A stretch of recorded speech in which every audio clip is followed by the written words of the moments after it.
महाभारत का युद्ध आज से करीब 5000 साल पहले हरियाणा के कुरुक्षेत्र में लड़ा गया था। यह युद्ध यूं तो पारिवारिक युद्ध था, लेकिन पूरा भारतवर्ष दो खेमों में बटा था। कौरव और पांडवों के प्रति अपनी निष्ठा साबित करने के लिए इस युद्ध में भारत के सभी छोटे बड़े योद्धा रणभूमि में आ डटे थे।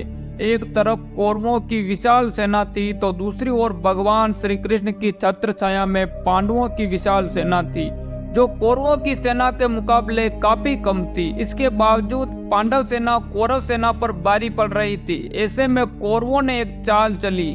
कौरवों ने देखा कि पांडवों की सबसे बड़ी ताकत है अर्जुन, इसलिए अर्जुन को किसी तरह युद्ध भूमि से निकाल कर दूर ले जाया जाए और इसके बाद युधिष्ठिर को बंदी बना लिया जाए। अगर ऐसा हो जाता तो कौरवों की जीत निश्चित थी। कौरव अर्जुन को युद्ध भूमि से बाहर ले जाने की योजना में सफल हुए और दूसरी ओर युधिष्ठिर को बंदी बनाने के लिए आचार्य द्रोण ने चक्रव्यूह की रचना कर दी। लेकिन अर्जुन के पुत्र अभिमन्यु ने चक्रव्यूह को तोड़ना शुरू कर दिया और 6 दरवाजों को तोड़ता हुआ अंतिम दरवाजे में पहुंच गया। यहाँ पर कौरवों की सेना ने अकेले ही अभिमन्यु को एक साथ घेर लिया और दुर्योधन के जीजा और सिंधु प्रदेश के राजा जयद्रथ ने पीछे से अभिमन्यु पर वार कर दिया। इसके बाद सभी योद्धाओं ने मिलकर अभिमन्यु की हत्या कर दी।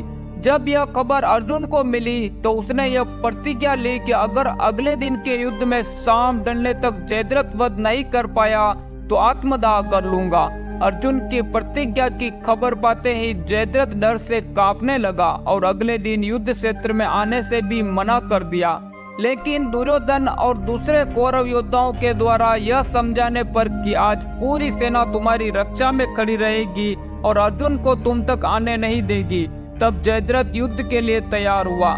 जयद्रथ को इस प्रकार व्याकुल होता देख दुर्योधन जयद्रथ को आचार्य द्रोण के पास ले गया। तब आचार्य द्रोण ने जयद्रथ से कहा, हे सिंधु नरेश, तुम्हारे जैसे योद्धा को यूं डरकर भागना शोभा नहीं देता। कल मैं और पूरी कौरव सेना तुम्हारी रक्षा करेगी। जब तक मेरे हाथ में धनुष है तब तक सभी देवता मिलकर भी तुम्हारा वध नहीं कर पाएंगे। इस बात को सुनकर जयद्रथ युद्ध क्षेत्र में आया और महाभारत का युद्ध आरंभ हो गया। अर्जुन ने श्री कृष्ण ने कहा कि मेरे रथ को जयद्रथ की ओर ले चलिए। अर्जुन का रथ जयद्रथ की ओर चल पड़ा, लेकिन कौरव योद्धा अर्जुन को आगे बढ़ने नहीं दे रहे थे।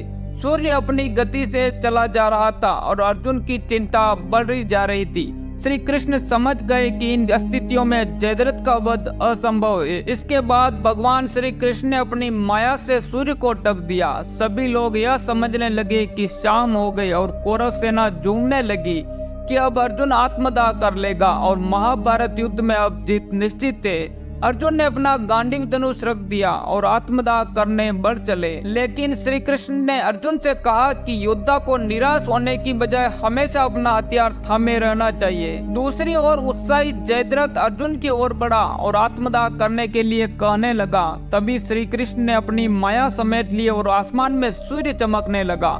कौरव योद्धा सूर्य को देखकर घबरा गए और जयद्रथ भागने लगा। श्री कृष्ण ने कहा कि अर्जुन उठाओ अपना गांडीव और अपनी प्रतिज्ञा पूरी करो। अर्जुन ने जैसे ही गांडीव पर बाण चढ़ाया तब श्री कृष्ण ने कहा कि जयद्रथ को उसके पिता वृत्रशत्र से वरदान प्राप्त है कि जयद्रथ का सिर भूमि पर गिराने वाले के सिर में धमाका होगा और उसके सिर के 100 टुकड़े हो जाएंगे।